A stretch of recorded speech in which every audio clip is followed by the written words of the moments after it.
So is everyone having a good time this weekend? I've been saying it on my panels, so if you've been at them before, I'm sorry for this tired joke, but it is so great to see part of your faces. I love it. It is so fucking great to be here with you guys again after some time off, you know. We've been putting on this convention for 13 years, and I've been 10 of those years I was here, so it was very weird having those years off. So just the energy is great to see. Thank you so much. All right, it's noon, so I guess we'll start. So, hi. In 1984, Silent Night, Deadly Night was released. Following a lot of protests and outrage, it was pulled from the theaters a few weeks later. And then in 1986, director Lee Harry was given the project of re-editing the film to be re-released. He chose to add on a whole new story with Billy's younger brother, Ricky, as the protagonist. Thus was born one of the most iconic Christmas horror movies, Silent Night, Deadly Night 2, which gained its own legs and is so beloved by all of us. And we have with us here today the star of Silent Night, Deadly Night 2, who portrayed Ricky, Eric Freeman.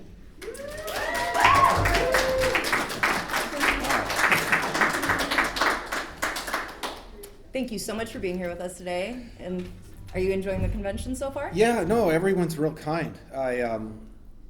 It just feels like where I grew up.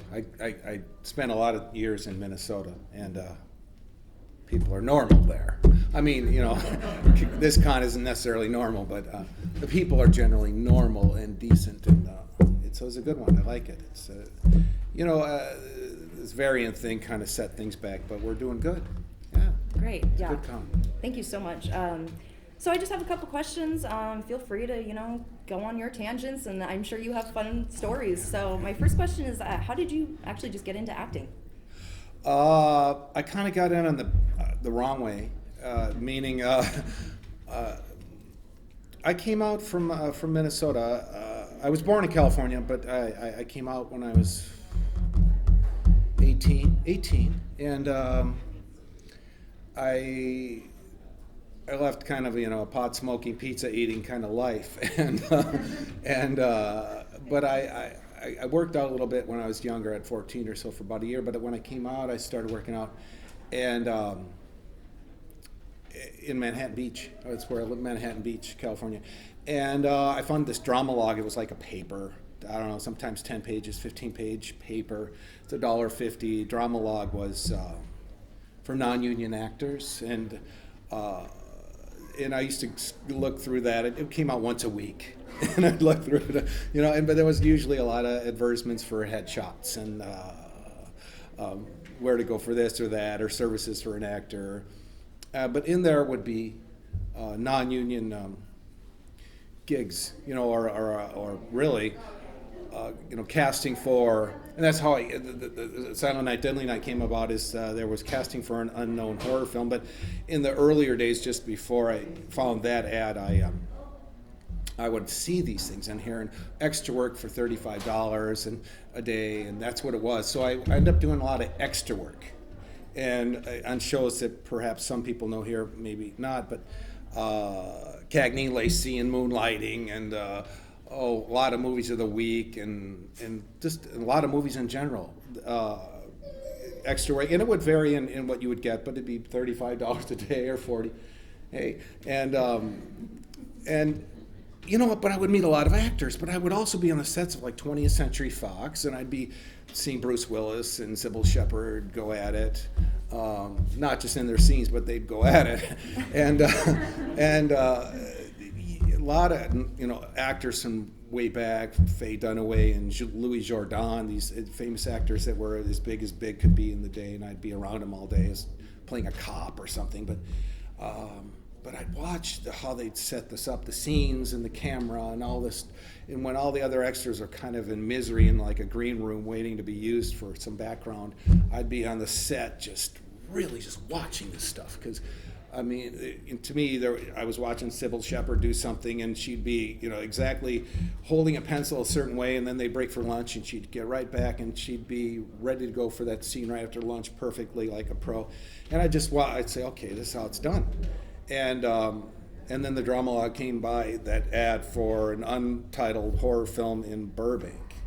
And I go, oh, should I go? Shouldn't I? I was pretty savvy at that point, knowing that they would have casted everything that mattered at that point. Any lead would be taken and anything, and it was all ancillary. And indeed, you were supposed to play a cop, right? Originally. Yes. Yeah. Good there. You exactly right. I read for a cop. Okay. And it was the cop that tells Ricky not to blow his head off. Or don't do that, or don't do it, or something. That was just it. The one line, Right. You show up all day, you wait 2 hours to say, don't do it. So I did, and I was leaving, and Lee was there, Lee Harry, and Joe was just off in the corner, and I was kind of sick and tired of those one-liners I was getting, frankly, and the little stuff. I was like, but I said, well, who's got the lead? And Lee didn't say a word, but Joe instantly they had a guy named David Heavener. Okay. David Heavener was an actor, is an actor that had done a lot of things. They had him locked on this thing. So Joe immediately said, no, well, we got that locked. And then Lee's looking at me and says, yeah, we got that taken care of, but thank you. And so I said, well, thank you, and that was that. Gentleman was in the room that was Lee and Joe's boss, Larry Applebaum, a no-nonsense guy from New York, and he owned the Les Jean Studios, I guess, or production house. They edited, really did a lot of trailers and things there, and so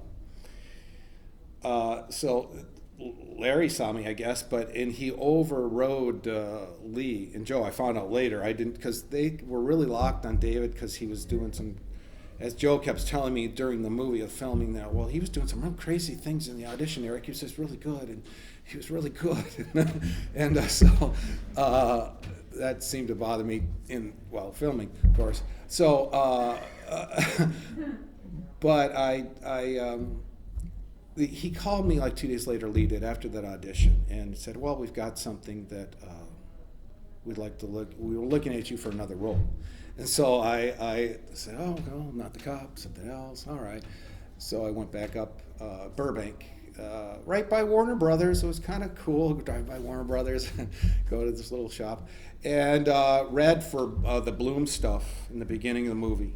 I really didn't know what they did. They threw me in the deep water, and then they didn't say, "Hey, we got this with this." The movie, we gotta, salvage this thing. They just wanted me to read, so I did, and then they explained what it was about, and then they were looking at this tape, and that was that. They explained what this was for, but that was the end of that audition. Then I got called back again. Or actually, no, I got called on this old rotary phone. I was in an old house, and I picked it up, and some phone from the 40s, and they said, well, Eric, we're looking at you for the lead on this, so could you come in? And so then I did, and then it was Larry's urging, I'm sure, because Larry said, well, God, he's more commercial. He looks like he could throw people around. So when you were auditioning for the cop, I mean, were you playing it in a crazy way? I'm wondering what they saw that made them want, maybe because you kind of looked like the actor that had played the young version? I think that's really the case. I probably looked like an older version of the young boy, the first Ricky from the first movie, and then I don't know. Larry Applebaum liked me for maybe because I had that resemblance. I was more physical than David at the time, I guess, and perhaps it was that. I wasn't doing anything. I just played. In fact, they told me on my audition for the Bloom Ricky stuff in the beginning that was very. You played that very dark and very menacing, Eric. Could you? And because I was just reading on what was on the paper, I didn't realize they wanted a kind of a sarcastic. They ended up, Lee and Joe in the subsequent audition were acting out the scenes that they wrote, and they were laughing about it, and they were laughing at every scene that they wrote, and to the point where I said, oh, so it's a comedic spin on this to lighten it up. Absolutely. So I came in with a dark, my nature at that time, I wasn't really happy-go-lucky at all as a young man, so I I played it the way I read it, and they said, no, this is. And I think I just went beyond what they wanted, frankly. Well, thank you for doing that. Yeah. I think a lot of us kind of feel like the first, or I shouldn't speak for you guys, but for me, I mean, the first one is too dark for me. The second one is just my favorite. So going back a little bit, you were in a Twilight Zone episode, were you not, as an extra? Yeah. Yeah. You were a monster. You were uncredited, but you played one of the monsters at the end that killed an old man? Yep. Yeah, okay. So is there, I mean, do you have memories from that, or? Oh, very much so. That was Yeah. Ralph Bellamy from Trading Places, one of the older brothers of the, I don't know, the firm or whatever. Yeah. He founded SAG. He was a big time. I knew Ralph Bellamy of him, and because he was an actor for years and years and years, and yeah, I got hired. This was some elaborate rubber heads stuck on our face with cement, and similar to what's going on here at the con. Oh, yeah. And so yeah, we were monsters getting paid. I think that was like $100, $95 a day or something extravagant. And so a buddy of mine was there, Rocky, and Rocky's about 6'4", big guy too, and we were eating. We had little slits for miles, and we were eating our peanuts. And he's oh God, he was doing everything that he shouldn't do. Yeah, so we're drinking this and eating that, and he had just radical gas from this, eating raisins and peanuts and all this, and why I say this is because on that particular episode, we're monsters, and where we have to descend or converge on Ralph Bellamy at the end, and the crane shot up above, and they're we're all coming in a big circle to Ralph Bellamy to devour him or kill him or something. Yep, absolutely. And Rocky's going, yeah, bro. I'm gonna fart when we're in the clinch, and I said, no. I'm like, that's Ralph Bellamy, man. He goes, well, and I said, no. I said, he founded SAG, and on, God, please don't. Did he? Yes. Excellent. Oh, yeah. So how could you? And there were little midgets. There were actually young, small, short people, I guess, playing baby monsters, and they they did not. This is unprofessional. And they were just screaming at us and screaming at Rocky, and Rocky nearly got tossed, and it was wild way to get fired. Boy, it was horrid, horrid. So yeah, I remember that quite well. But it was a day of monstering. It was nonsense. Absolutely. Yeah. I mean, were you a fan of horror prior to doing Silent Night, Deadly Night 2? And I shouldn't say I was a fan or not a fan. It's not that I was indifferent to it. I just. I guess I grew up on television more, and with 3 little networks, and Fox eventually showed up. Didn't go to a lot of movies growing up, but I had my heart set on a different path. I wanted dialogue. I have a good memory. I wanted to explore. The soaps were written really well then. I wanted to be on a soap. I was constantly submitting myself. Once I got into AFTRA, it's like SAG. Now they're combined, but that was my thing. Is let's get on days. I was doing a lot of extra work, and I was on days, and I eventually got a piece on General Hospital, but I really wanted this 20 pages, 30 pages a day kind of thing. Okay. So I was kind of shooting in a different direction. So it's a good question, only to say that this movie popped up, and it's $1,500, 5 days, starts on a Tuesday. I got it on Thursday, and they said, we're shooting Tuesday. We're shooting Monday, actually, Eric, but that's with the little younger Ricky. So, and I was not nervous, only because we're just adding to a movie, and don't get me wrong, it's just that my head was somewhere else. I was, okay, I'm doing this, and just do it the way they want it, but I kind of went, I had energy, and it came out different ways than it should have. I look at that. It's hard to look at yourself doing things and say, oh, how do you look at your movie? And I say, well, I don't really look. Actors don't do this. We don't really look at this. It's hard to, yeah. Yeah, That's I'm understandable. critical as hell, and I said, well, I did horribly and whatever. So, yeah. Not at all. So you knew that you were adding on to another movie. Had you seen the original? No, I didn't, and I looked for it because they didn't offer it. I don't know why they didn't offer it, and It was banned and pulled.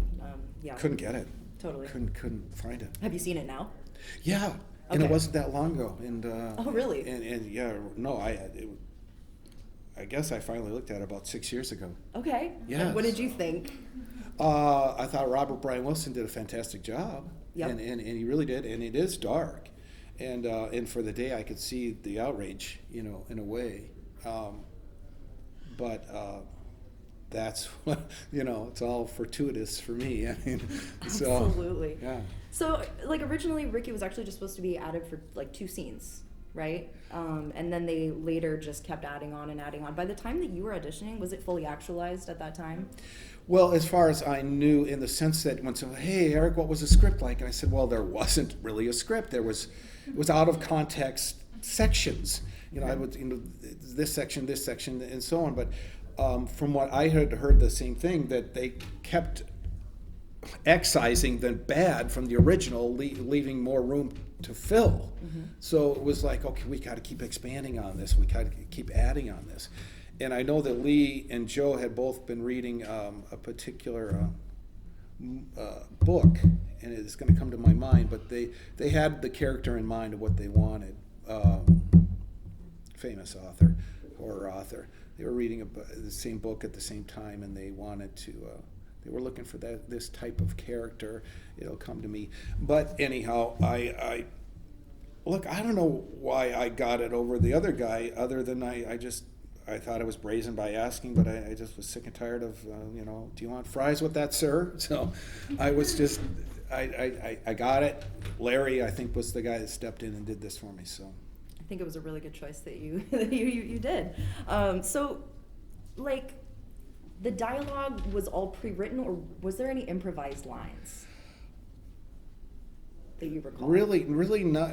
Yeah, it was all there. Okay. Of course, it didn't, a lot of times on scripts it'll say, it won't tell you how to do it, but it'll give an indication of what they're looking for in the regard of garbage day. Which is going to... Yeah. So I was wondering how I should do it. I was like, wow, okay. But I just came off this string of murders, and it was really in sequence. I was walking down the sidewalk with Liz. Great girl, by the way. We're walking on the sidewalk with her. We're having some chat about, I want to take her up somewhere on my motorcycle, a certain place. And then we did the chip thing, the chip electrocution. Mm-hmm. Then we're right into the strangulation, right into the Barney Fife, shoot him in the head. He drops out of camera, shot. And I think it was that. And then we broke to do the stunt, the car. Mm-hmm. And this is just part of a day. Boom, boom, boom. And these were all one take. And then Barney Fife. And then the car. And of course, it goes up on a ramp and explodes, because that's what cars do.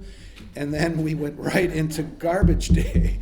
And I guess after killing the cop, I thought, okay, this is just bonkers. He's nuts. And so I didn't hold back or anything. But prior to that, in my head, I was thinking, can I do it really quietly so they can barely hear? More Clint Eastwood kind of delivery. And I thought that would be the best, most effective way. Say it to myself, so to speak. And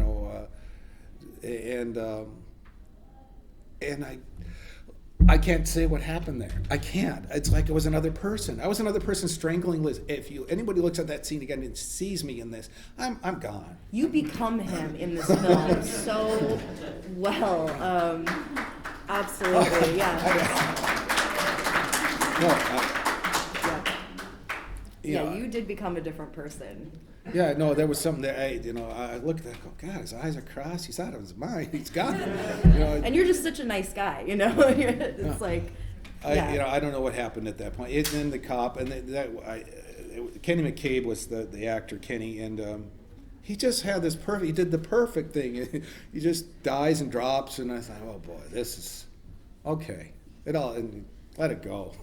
So, Garbage Day. Garbage Day did become quite an internet sensation later on. And just got picked up by people that I think didn't even really see the movie or know what it was from. But like, when did you realize that you were a meme?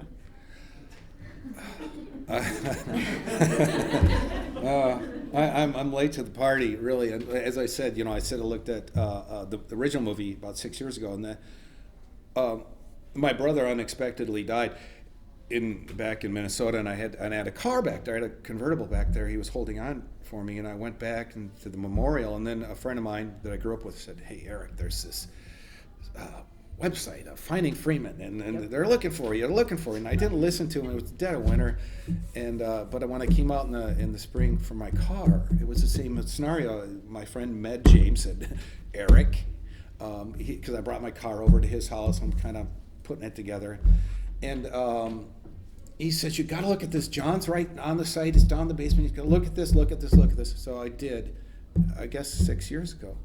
Okay. And so I said, "Well, what happened, Eric?" "I'm Rip Van Winkle. I didn't know. I didn't know." I was, and so there it was. I saw this, and I must say,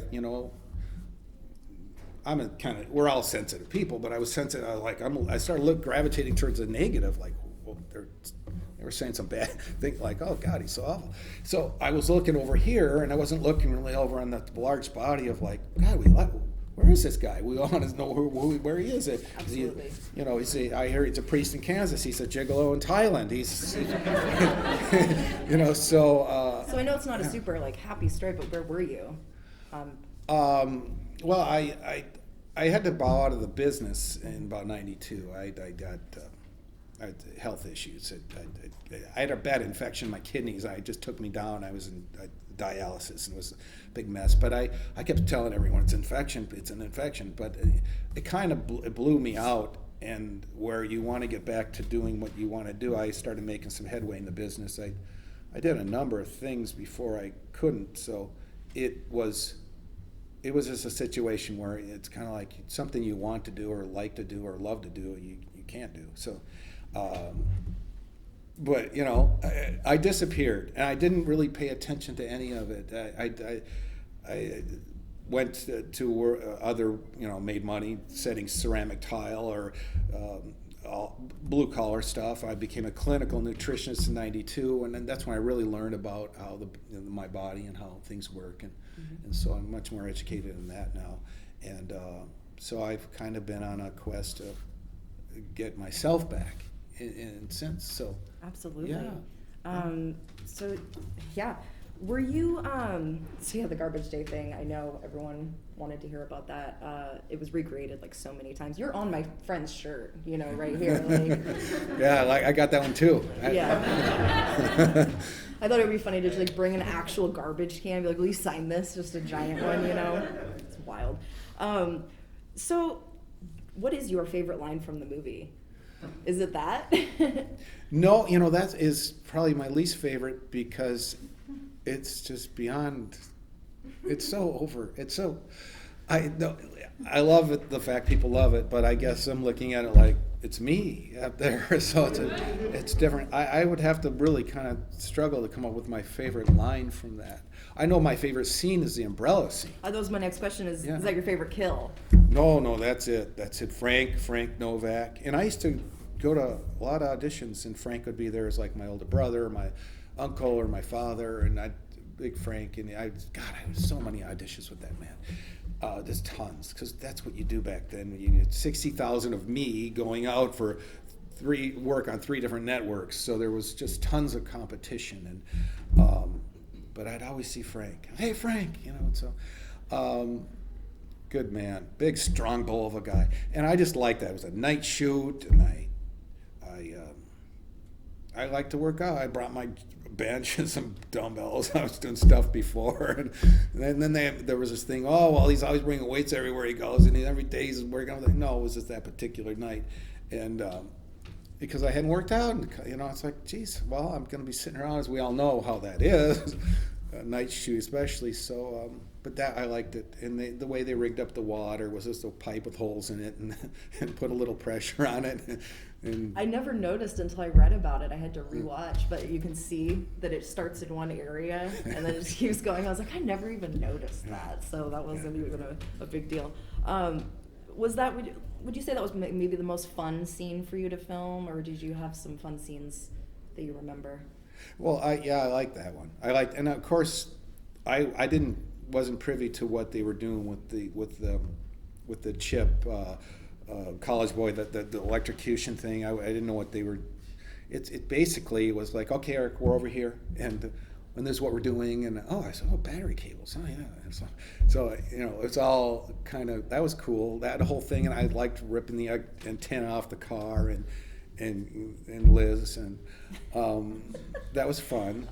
And so all those were fun. That was all enjoyable. Watching Spiro do that stunt with the car and just missing him I was right behind him. It's so close, Yeah. How And scary. When you're doing kind of those guerrilla filming things, things happen that can be borderline pretty scary. Was there any scene that you had like were uncomfortable with?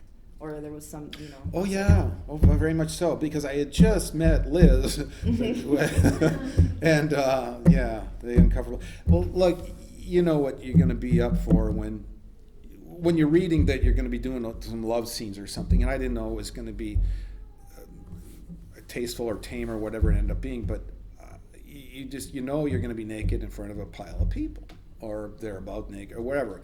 So that was. I just met her, so but it's like, I remember I was told, well, there's not going to be very many close set, not many people, and so it was this little kind of almost like a guest cottage in the back of a house that had a little half bathroom, and and I knew I had the foresight the day before. I said, well, I'm going to be naked in front of everyone. That's okay, whatever.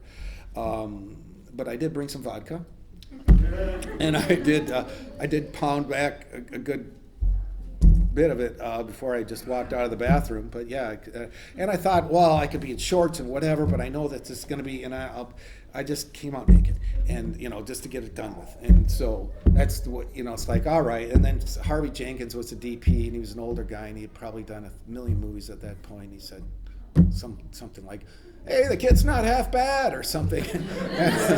And so it broke the ice. Everyone laughed, and that was that. And then we did what we did, and it ended up being, you didn't see anything, but you have to get in and out of bed, and so on and so on. So I just thought, why come out to take your clothes off in front of everyone, right? I just come out and say, here, whatever. Are you still friends with her? I bumped into her for the interview for the Blu-ray. Okay. Yeah, and she's very personable and still the same person. And she was absolutely a gem, and she was not pretentious, and she didn't care what, so many of the young ladies back then were kind of, how do I look? What's my image? When am I driving? How do I look?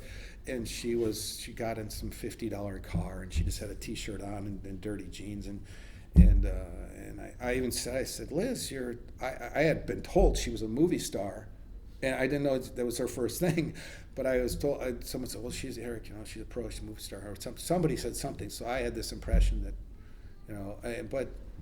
so I said, Liz, why are you driving that thing? And she said, I don't care, and it was beautiful. It was beautiful. I was like, I'm taken, by that, because it was so how I grew up. It's very down to earth. Right. Absolutely. And so, yeah. I think when you meet someone for the first time, just being naked together, that's just like a lifelong bond. Like there's no going back. Yeah, perhaps. So, how were you approached for the Caldwell interview? A man that does a lot of these for Shout Factory, Justin Beam, had called me. He must have got my number from somebody. And he asked me about doing it, and I first said no, but I wasn't, trying to be a jerk or a dick about it, but I just said,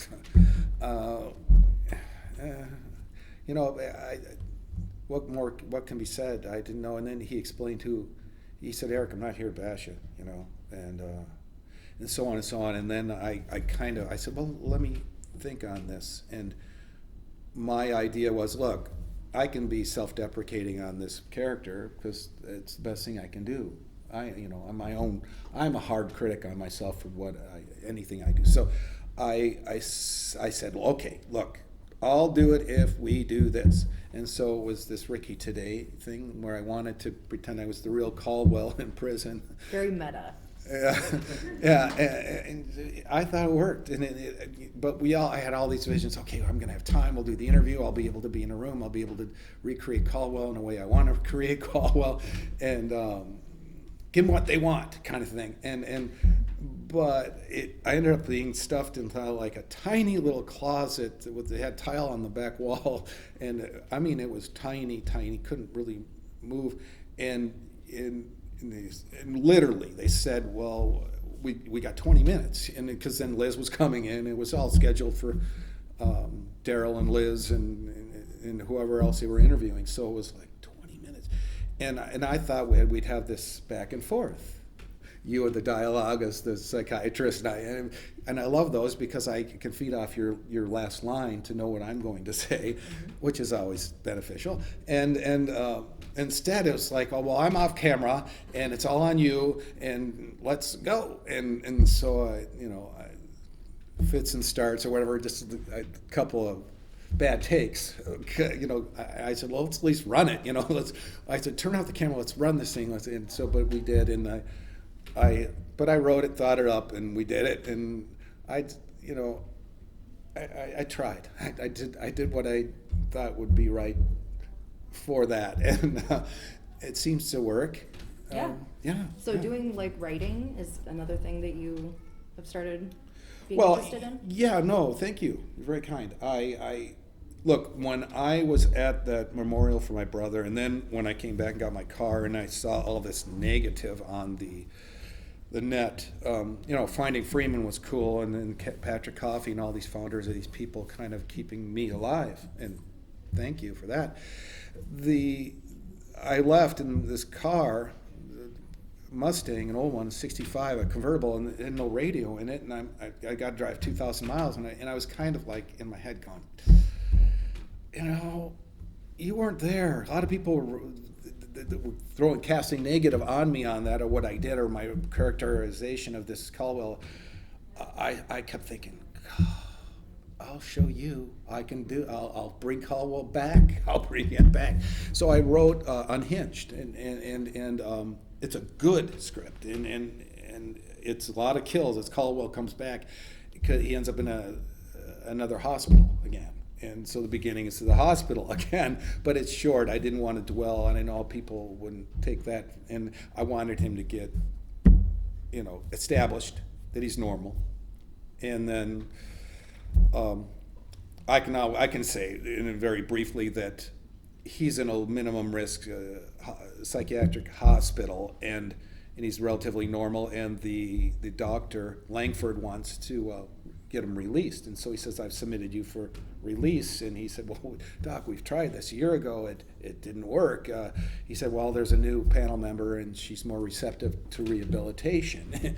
and I feel with the cutbacks and so I feel very good this time that you will be released. So he leaves this interview, this weekly, thinking he's elated. And Langford gives him a gift, and it's Christmas.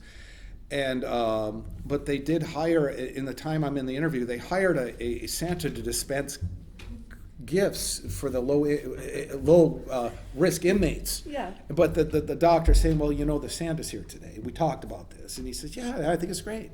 I mean, he is really normal. He's not going to freak out about this. Or he said it'll be good for the inmates, or not for the patients. And so... But I leave elated because of the possible good news, and I know that I'll go in front of the panel and do what I did the last time. Perhaps it'll work. So I was thinking, wow, this might be it. I might be able to get out.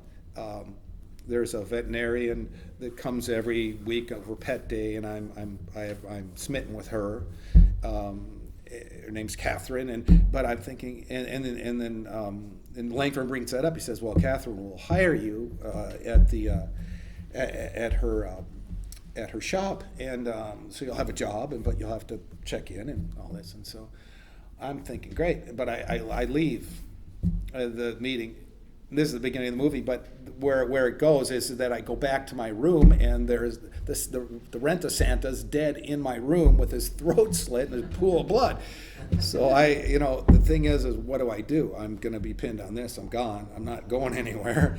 So I strip off his Santa suit and I pretend I'm him, the Santa, and get out just by the skin of my teeth, so to speak, and away he goes. And then it's Caldwell, but he's set up for that, and so he wants to find out why he's set up for it. So it's a really good plot. It's a good movie, and it flies. It's a great pace, and it's got I'm into story. And why does he do what he does? So I think it'd be fantastic. There's 24 deaths in it, so absolutely.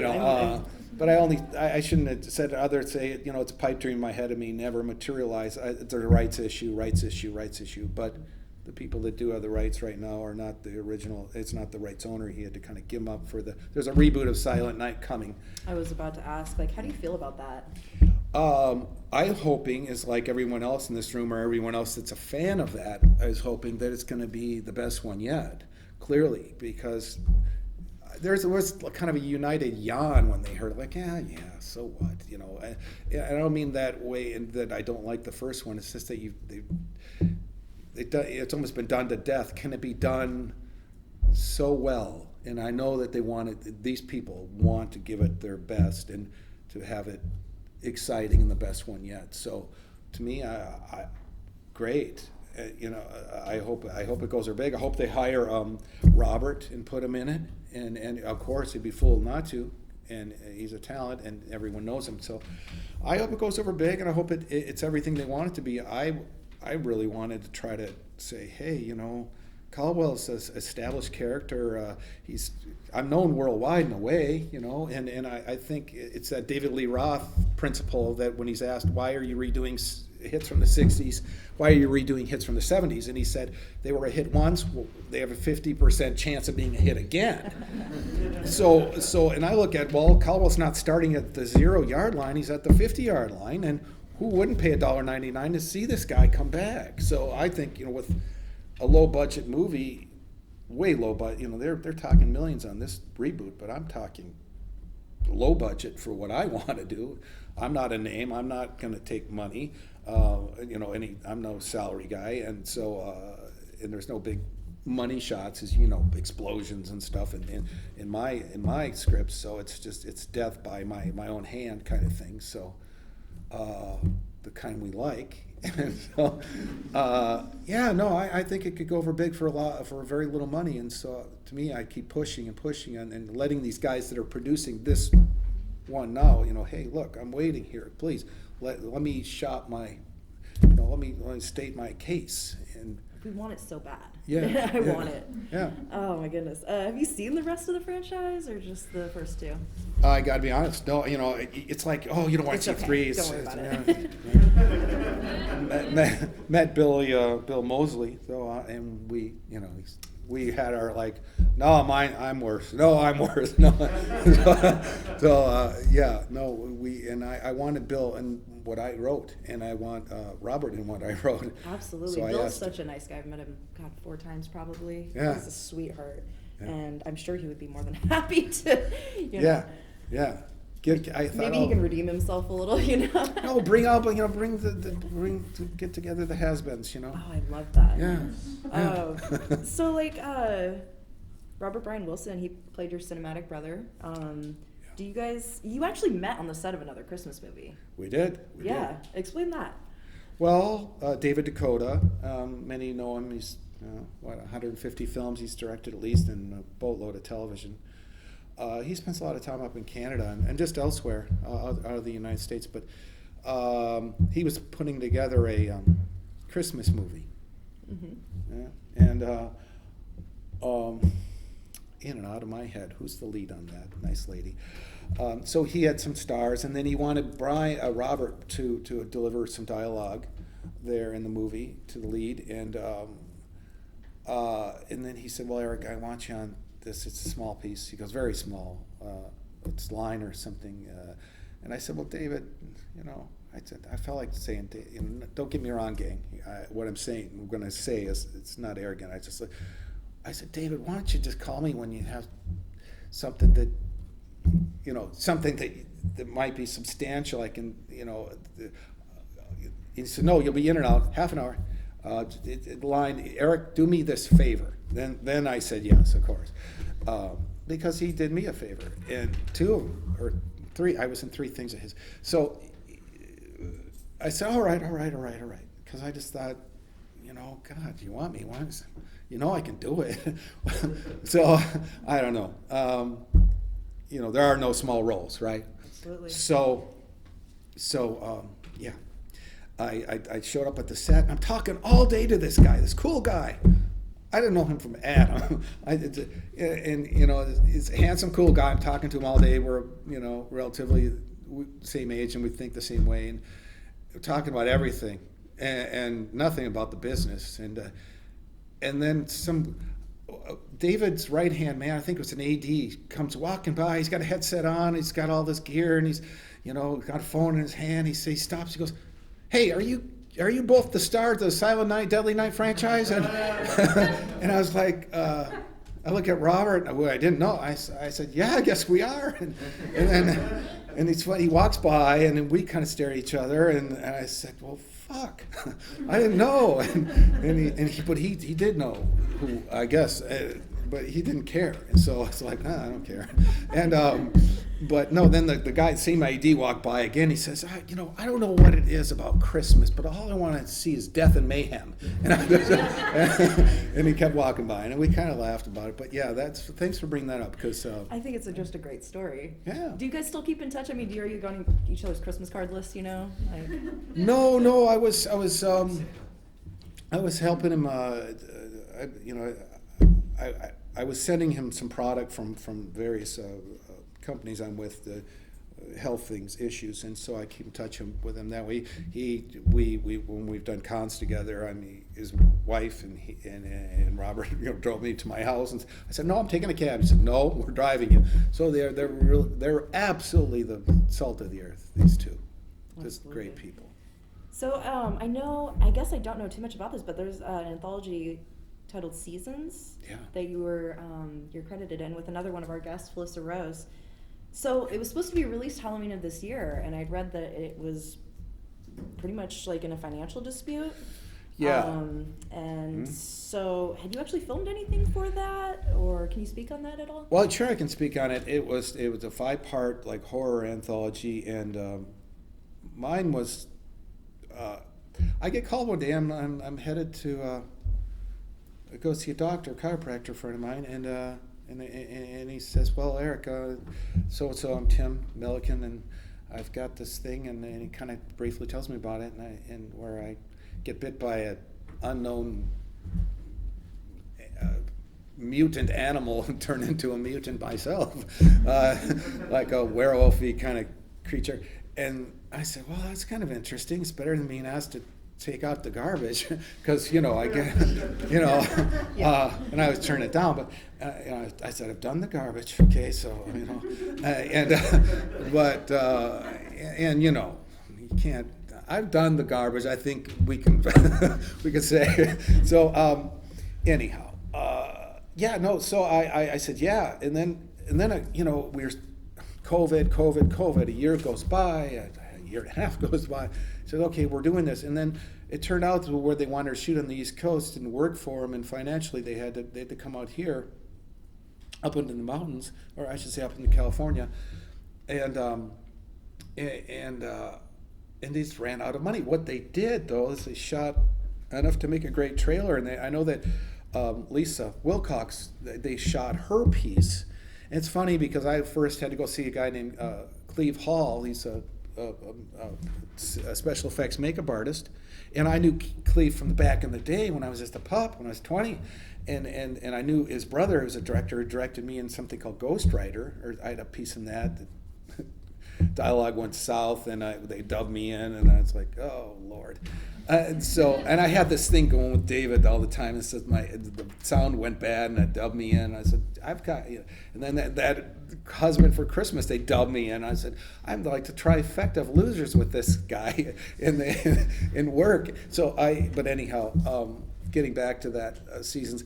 We shot all this stuff, and they got a trailer together. They just ran out of money because they had to change locations and funding issues, and but you know, he's still out there trying, and what they had, they at least at this point they have enough to show this. These guys can, they know what they're doing. They have the best red cameras and black cameras, and it all looked very good, and so now at least they have a nice trailer, and the Lisa's thing was nearly done, but Cleve Hall had said to me when I went in to get prosthetics, claws and teeth and all this, and I saw him at his house, and he said, yeah, you know, I'm not feeling well. And it was about his heart. It turned out he died shortly. It's funny because then I saw him up in the mountains, and the air really was thin up there, and I had to smoke a bunch of cigarettes and then chase this teenager around in my wolf costume, and I was just all done up and eyes and the whole thing, and I was winded. I was like, God, I thought I was in shape, but you know, cigarettes and running and that thin air, I was cooked, and Cleve did not feel good at all. And then literally he said, well, Eric, I'm not feeling well, and here's the eyes, and they're in the contact case, and here's some saline, and he said, I gotta go back to my hotel room, and he was supposed to hang and do a lot of stuff, you know, finish the, you know, put gelatin on and blood and oozing and all this, that he just, and I didn't know, unbeknownst to me, but he died like the next day. Oh my God. Yeah, and he had his own part in this anthology outside of Lisa Wilcox, and I saw his work, and he was fantastic. The guy's a natural. He looked just like a creepy person, and and so no, that was just a side thing. But yeah, it's hard to see him go. That's life. That is life. Yeah. So I guess on a more positive note, you know, do you watch like any horror Christmas movie during Christmas? What are your go-to Christmas movies? God, I'm asked that a lot. I know you are. I've heard it asked a lot. No, and I've been stumped a lot too, because it's not really my genre, and yet, you know, I've certain ones. I mean, the other day I looked at Daybreakers with Ethan Hawke and Willem Dafoe, and they're vampires, and just there's blood and whatever. But I am not, you know, if someone, I got to be quite honest. I've never seen Freddy, any of it, or any of these franchises, and this, why, Eric? What do you? How dare you? You should, you know. But I don't. I can't. I'm stumped. No, Yeah. I don't know. Yeah. You also like play guitar, right? Yeah, I do. I saw that. Yeah. What it's like your favorite types of music to play or to listen to? Well, I grew up with, you know, power trios of rock bands, and when there were things called albums. And I used to go to used record stores and find guys I liked, and Johnny Winter, Ted Nugent, Rory Gallagher, guys that could play really well, and so that was always an interest for me. I was a young boy when I had my first Les Paul, and I had to sell it because parents kind of went their way, and I had a guitar and amp, and it was worth money. So, but I sold that, and kind of forgot about that where I had to grow up. So I kind of put that on the shelf. But all these years later, I was just really good with my hands fixing stuff, and so it came to be. I kind of came in on the guitar the same way it came into acting, the wrong way, like with the extra work. And I came in the guitar. I fixed a kind of a famous guy's bass guitar that it just came in my hands. He said, "Hey, I hear so-and-so said you could fix anything. And so I did, and then the word got out, so I started fixing stuff, and then I said, well, I used to play one of these things, so how can I fix these and not play it? So yeah. That's Thank you. interesting. Do you have anything like in the future planned? No, I was thinking the other day, geez, I was so fixated on wanting to do Unhinged, so fixated, and I said, let me just do this. I don't care, let me just make it right, in a sense that it was half a movie, and a lot of it was like, I'll show you, in a sense that, I can do this, and I won't do it that way. I'll still do it the way that would it be endearing to, say, fans. I think revenge is a good motivator, Yeah. So I was so fixated on that, and I wrote it, and then Scott Schneid, who owns the rights, and a backstory on Scott Schneid is he was going to Harvard, and he had a roommate that wrote The Rough on Silent Night, Deadly Night, and Scott saw the promise in that, as rough as it was, and Scott took it and polished it. And then TriStar came in on this, and I think they gave him $8,000, and it was under the promise and the guise, I guess, of him being a producer on this in 1983. And but they showed him the door and gave him the money, and he was kind of pining away for years, and he was pissed off all those years, and I don't blame him, because here's this thing goes on, and he didn't have the right, but he made friends with the rights owners along the way throughout all these years, and he just got the rights back. I pretty accurate in the story. He doesn't know that he told me that. See, he's kind of under the belief, or wants that he wrote it. No, he bought it from his roommate for pennies on the dollar and polished it, to be quite frank. And I'm not saying that to be negative or anything. I'm just saying that, it's the way it went down. But he read what I wrote, and he was the only one that did not like it, but he doesn't like to anyhow. And he was trying to tell me how to write. And I thought, well, wait a minute. I was a good writer in high school. I was in a newspaper. I know how to write. I know how to structure. I know how to. Why is it that 30 people in the business that I do know like what I did, and I like what I did? I'm the hardest freaking critic on me they're gonna be, and then he doesn't like it. And I thought, well, he's a one-off here. So, but he's got the rights, and so it dawned on me, man, he's just not going to give me a break. And I thought, look, let me appeal to your business acumen. This fucker can make money, and I'm trying to give you money.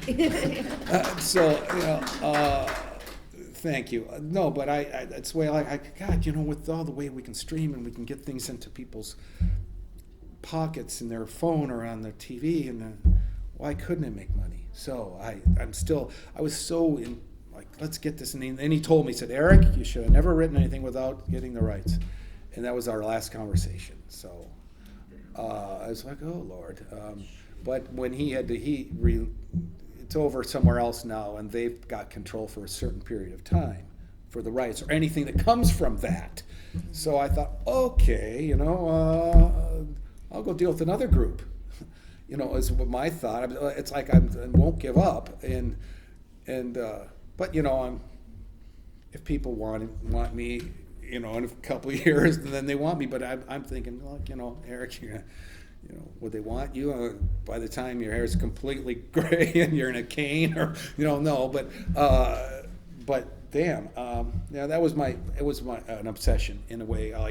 Come on, I've got this. Let's make some money. Let's help produce this. You make the money. Just I wasn't really after. I just wanted to set it straight. I think I can speak for the whole horror community that we all really want to see that. So you have a huge loving community on your side. Well, thank you. Fight for you. It looks like we've got some minutes left. I wanted to turn it over to the audience if you guys have any questions. Yes. I know you said you're not a big Christmas movie fan per se, but as an expert on the subject, on the thriller, do you consider Die Hard a Christmas movie? Yeah, no, I do. And well, look, the theme of it is at Christmas time. Everyone's going to disagree or agree with that, but you know, it was a pivotal movie at the time. It made a boatload of money. You can, if someone just said it's Halloween and it has that kind of theme, it'd be a Halloween movie. But yeah, and you know, it's funny. I do think of it as a Christmas movie. So He's on that team, the right team. yeah.